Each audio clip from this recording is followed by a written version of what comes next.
शादी की पहली रात थी। सुहाग सेज पर सजी दुल्हन अपने पति के साथ नए जीवन की शुरुआत के सपने देख रही थी।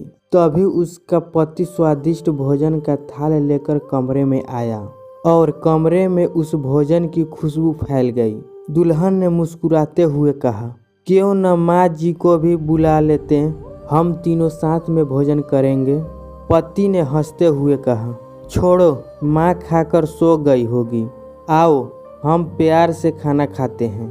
दुल्हन ने फिर कहा, नहीं, मैंने माँ जी को खाते हुए नहीं देखा, उन्हें बुला लेते हैं। इस पर पति ने झुझलाते हुए जवाब दिया, तुम क्यों जिद कर रही हो, माँ शादी के कामों से थकी होगी, सो गई होगी, जब जागेगी तब खा लेगी, आओ हम अपना खाना खाते हैं। यह सुनकर दुल्हन को एक अजीब सा एहसास हुआ। उसने सोचा कि जो व्यक्ति अपनी माँ का ख्याल नहीं रख सकता, वह भला मेरे लिए कितना संवेदनशील होगा। इस बात ने उसे अंदर तक झकझोर दिया। उसने उसी रात अपने जीवन को लेकर एक बड़ा फैसला लिया और कुछ समय बाद उसने अपने पति से तलाक ले लिया।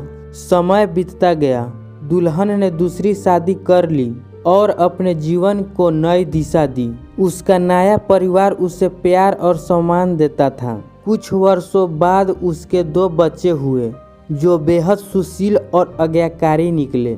उधर उसका पहला पति भी दूसरी शादी करके अपनी जिंदगी जीने लगा। जब वह स्त्री 60 वर्ष की हुई तो उसने अपने बेटे से 4 धाम यात्रा की इच्छा जताई। बेटे तुरंत तैयार हो गए और माँ को लेकर यात्रा पर निकल पड़े। एक दिन यात्रा के दौरान भोजन के लिए वे रुके। बेटों ने माँ के लिए भोजन परोसा और उससे खाने का आग्रह किया। तभी स्त्री का नजर एक भूखे और गंदे वृद्धा पुरुष पर पड़ी, जो बड़ी कातर निगाहों से उनके भोजन की ओर देख रहा था।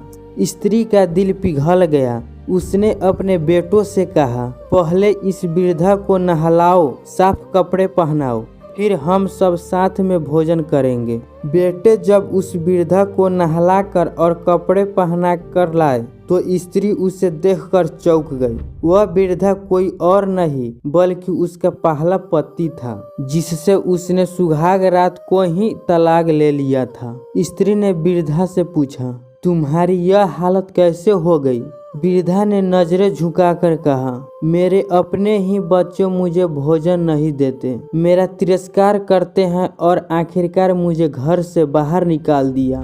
स्त्री ने गहरी सांस लेते हुए कहा, मुझे इस दिन का अंदेशा उसी रात हो गया था जब तुम अपनी माँ को खाना खिलाने के बजाय वह स्वादिष्ट थाल लेकर मेरे पास आ गए थे। मेरे बार बार कहने के बावजूद तुमने अपनी माँ की उपेक्षा की। आज तुम उसी का फल भोग रहे हो। स्त्री की बात सुनकर वृद्धा की आंखें भर आई। उसने महसूस किया कि जो व्यवहार उसने अपनी माँ के साथ किया था वहीं उसके बच्चों ने उसके साथ किया। यह घटना हमें सिखाती है कि अपने बुजुर्गों के साथ कैसा व्यवहार करना चाहिए, क्योंकि बच्चे वहीं सीखते हैं जो वे अपने माता पिता को करते हुए देखते हैं। बुजुर्गों का सम्मान और देखभाल केवल कर्तव्य नहीं बल्कि हमारी अगली पीढ़ी के लिए एक आदर्श है।